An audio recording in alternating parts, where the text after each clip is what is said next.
Revival, ఒక conference జరిగింది అనుకోండి, దానికి ఒక థీమ్ ఇస్తారు. ఎవరిలాగా మీరు బలవంతులు, ఏదో ఒక థీమ్ ఇస్తారు. అయితే సంవత్సరం మేము ఏం చేసామంటే ఆ థీమ్ని బట్టి ఎవరి బిడ్డలందరినీ ఉద్దేశించి ఆ థీమ్ మనసులో పెట్టుకొని దానికి ఒక రూపం ఇవ్వండి, చిత్రలేఖనం అనమాట. మీరు రూపం ఇచ్చి ఇక్కడ ప్రజెంట్ చేస్తే మరి అది ఎవరు శ్రేష్టమైన రీతిలో దాన్ని బహుకరించారు అది వారికి ఫస్ట్ ప్రైజ్, సెకండ్, థర్డ్ అలా ఇస్తామని చెప్పినప్పుడు బిడ్డగా అక్కడ చాలా పెట్టబడ్డప్పుడు ఆ రోజు ఒక కుమార్తె నిజంగా చెప్పాలంటే నాకు చాలా ఆత్మీయ దృష్టిని నన్ను ఆకర్షించింది. మేము ఇచ్చిన థీమ్కై చూడగానే అర్థమయ్యేలాగా ఒక అద్భుతమైన ఆత్మశక్తితో ఆ చిత్రపటనం వేసినట్టుగా తెలిసింది. అంతవరకు ఆమె ఎవరో నాకు తెలియదు. తిరుపతి కింద చూస్తే శ్రీలయ అని ఉంది. అప్పుడు నేను చూశాను ఎవరు ఇంత బాగా వేశారు.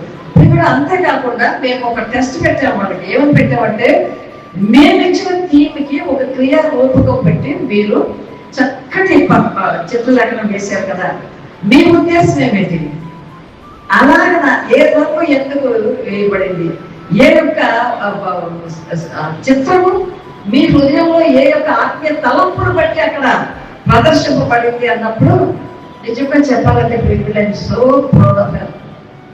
ఆ దగ్గర నిలవబడి మేము చేస్తాం ప్రసంగాలు రోజు చేస్తూనే ఉంటాం, అదేం పెద్ద గొప్ప కాదండి మేము చేయడం. ఆ యవ్వన కుమార్తె నిలవబడి తన చేతిలో తెచ్చిన ప్రతి ఒక్క ఆ యొక్క చిత్రానికి పరిశుద్ధ లేఖనాల్లో ఏ యొక్క ఒక శ్రేష్టత ఉంది, లేకపోతే సత్యం ఉందో దాన్ని బయలుపరుస్తూ ఒక చక్కని మెసేజ్ ఇచ్చిందండి. మెసేజ్ నేనైతే చాలా ఆశ్చర్యపడ్డాను. అనేక మంది ఎవరు పెట్టుకుంటారో ఒక్కరిని కలుసుకోవడం ఒక్కప్పుడు కష్టమే, కానీ ఆ బిడ్డను చూసినప్పుడు ఆమె ఎవరో కాదు, మన మధ్యలో చక్కగా ఎంతో అందంగా సున్నితంగా చక్కగా మన మధ్యలో ఉన్న ప్రేమమతి శ్రీలయ బిడ్డ. తర్వాత పీజీ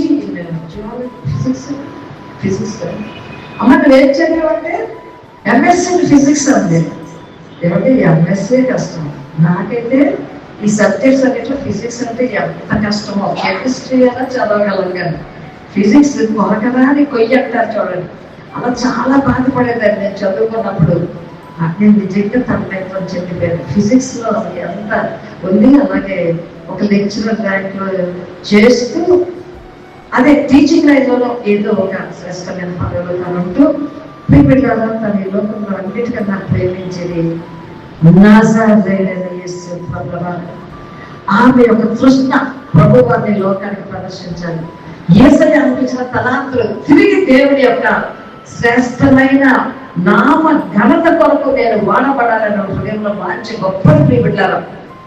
తర్వాత ఆమెతో నమ్మన పరిచయాన్ని బట్టి చూస్తే యూట్యూబ్ లో చక్కని పట్టకుల ద్వారా దానికి బైబిల్లో ఉన్న ఒక సత్యం, ఒక టైటిల్ ఇవ్వడం, అది చూసిన వారికి చదివిన వారికి వెంటనే అర్థమైపోతుంది.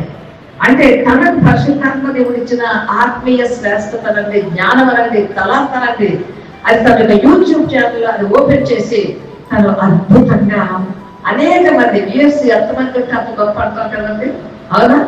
ఈ యొక్క యూట్యూబ్ లాంగ్వేజ్ అంటే ఉంటుంది కదా, ఎంతమంది వ్యూయర్స్ ఉంటే అంతేది. ఇప్పుడు ఒక 2 days బ్యాక్ వచ్చి అమ్మ నాకు ఈరోజు 3000 వ్యూయర్స్ పూర్తయింది అంతే. ఇప్పుడు నేను చెప్పేది తక్కువ, తాను చెప్తే చాలా బాగా చెప్తుంది. ఎందుకంటే తనకి ఏమేమి తలాంతంతో చిత్రలేఖనం అనండి, లేకపోతే వాక్యంలో ఉన్న తనకు ఆ జ్ఞానం అనండి, లేకపోతే పరిశుద్ధాత్మ దేవుడు చెప్పిన సత్యానికి మంచి ఆత్మీయ అవగాహన అనండి, ఏమైనా పర్వాలేదు.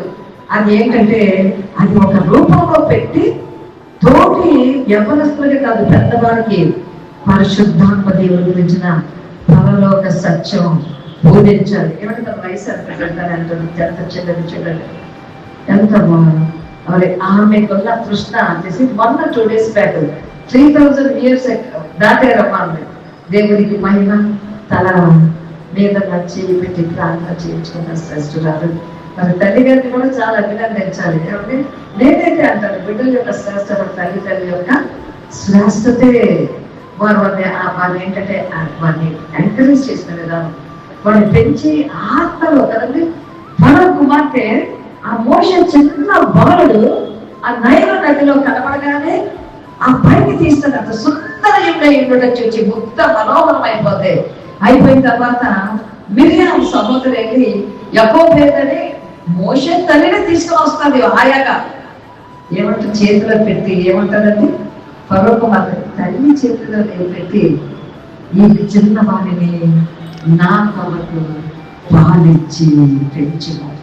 ప్రియులారా, ఇక్కడ నేను మాట్లాడే ప్రతి మాటకు మీరు పూర్తిగా మనపూర్వకంగా లోపలికి మీరు ఆస్వాదించి అర్థం చేసుకొని ఆ వాక్యానుసారంగా మీరు జీవిస్తే ఖచ్చితంగా ఈరోజు చెప్తాను, పరలోక రాజ్యం మీదే. హల్లెలూయా, హల్లెలూయా.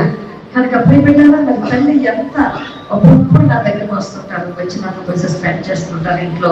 అప్పుడు నేను కూడా ఎవరినైనా శ్రేష్ఠకుంటే ఎందుకు ఎలాగైనా వాళ్ళతో కొంచెం స్పెండ్ చేస్తుంటారు. ఆ తల్లి ఆమె గురించి చెప్పడం, ఆ తల్లి ఆమె కూడా బాగా చదువుకున్నారు, విద్యార్థులు. దేవుడి బిడ్డలను దీవించును గాక. స్త్రీల కోసం ఏం చేయాలి? మనందరం చెప్పండి, ప్రార్థన చేయాలి. ఎందుకంటే ఆమె సృష్ట గొప్పది. ఎవరైనా ఏమనుకుంటారంటే చదువు అయిపోయింది, వివాహం చేస్తే సెటిల్ అయిపోవడమే అనుకుంటారు. అసలు ఆ వివాహం అని తలపే తనకలేదు. పరిశుద్ధాత్మ యేసు ప్రభువానే ఆయన గొర్రె పిల్లనే నేను వధువు సంగముగా ఆ వివాహము చేసుకొని ఆయన కొరకు జీవిస్తారు అన్న ప్రశ్న కలిగిన బిడ్డ. ఆ బిడ్డ గురించి మనం ప్రార్థన చేద్దాం. చిన్న ప్రార్థన. నజరేయుడైన యేసయ్యా, ప్రియ బిడ్డలు మా ముందు ఉండడం మాకు ఎంతో ఆనందం. అనేక మందిని ఈ రోజు తల్లి పిలిచి ఆశీర్వదించిన ప్రేమ కుటుంబాన్ని దీవించండి. తల్లిగారి పైన నీ యొక్క ఆత్మను కుమరించి కుమార్తెను శ్రేష్టమైన విధానంలో తండ్రి హన్నా ఏ విధంగా సమూయేలుని ప్రభ వాక్యం ఎందు మనుషుల దైవలేదు వర్ధిల్లింపచేసిందో అటువంటి ఆత్మీయ శ్రేష్టతో బిడ్డలు సరైన మార్గంలో పెట్టి తన తలాంతులు ప్రభు మహిమంతమే వాడుటకు తండ్రి తల్లి గారు ఇచ్చిన ఆ శ్రేష్టమైన తండ్రి ఆ యొక్క ఎంకరేజ్మెంట్ స్తోత్రాలు కుటుంబాన్ని దీవించండి. శ్రీలయ తండ్రి మనుషులమైన మాకన్నా దేవాది దేవుడైన నీకు అతి ఇష్టమైన బిడ్డ 3000 వ్యూవర్స్ దాటేసి తన ఛానల్లో తన యొక్క పనుల ద్వారా ఏమి వాక్యుల ద్వారా ఏమి తనకున్న శ్రేష్టమైన తలాంతులు ప్రదర్శించడం ద్వారా అనేక మందికి పరలోక రాజ్యానికి వారసులుగా అభిషేకింప చేయటం తండ్రి కారణభూతులుగా అవి ఆశీర్వదించి ఇంకా రాబోయేలో ఆమె ద్వారా గొప్ప కార్యం మేము చూచుటకు తండ్రి నిజము మేము ఆనందించి మహింపరిచే ధన్యత మాకు దయచేయమని నజరేయుడైన యేసయ్య అత్యంత ఘనమైన నామములో అడిగి వేడుకొనుచున్నాను తండ్రి. గట్టిగా చెప్తూ